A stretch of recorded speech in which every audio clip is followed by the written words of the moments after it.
आज आश्विन शुक्ल नवमी सिद्धिदात्री देवी को पूजा आराधना करेंगे। नवरात्र को नवो दिन सिद्धिदात्री स्वरूप नवदुर्गा भवानी को आराधना करेंगे। देवी दुर्गा आपनो नवो स्वरूप में सिद्धिदात्री को नामले प्रसिद्ध होनुंच। नाम अनुसार देवी यस विग्रह में आपनो सातकलाई सबे प्रकार को सिद्धि प्रदान करनुंच।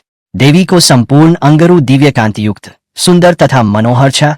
नाना प्रकार को रत्न जड़ित अमूल्य आभूषण धारण करनु भेको। कमल तथा सिंह को आसन में विराजमान देवी चार भुजारूले युक्त होनुंच।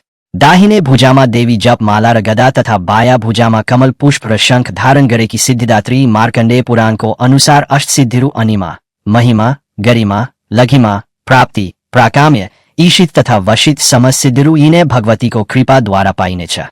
ब्रह्मांड को सृष्टि में यस्तो कुनै पनि चीज जो देवी सिद्धिदात्री को लागी अगम्य तथा असंभव छेन।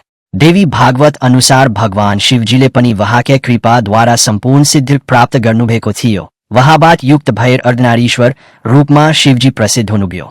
देवी सिद्धिदात्री के कृपाबाट तीनै लोकमा यक्ष मुनि ऋषि मानव राक्षस देव दानव इत्यादि सबैलाई सिद्धि प्राप्त गर्न सक्नेछन्।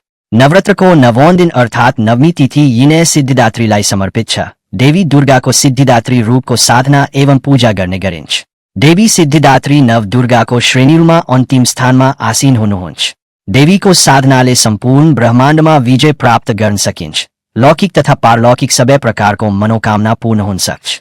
देवी को उपासना साधक को लागि पूर्ण रूपले कल्याणकारी रहेको छ। सिद्धिदात्रीलाई आफ्नो श्रद्धा र भक्तिले गरेको पूजा अर्चना को प्रभावले पूर्व जन्म को पापबाट मुक्ति मिल्ने, अविवाहिताहरू को विवाह हुने, दीन दुःखी को कष्ट निवृत्त हुने, साधक अक्षय पुण्य को अधिकारी बन्ने र असंभव जस्ता कार्यहरूलाई संभव बनाउने शक्ति महागौरीमा रहेको छ भने देवी को कृपाले अलौकिक सिद्धि प्राप्त हुने शास्त्रोक्त वचन रहेको छ।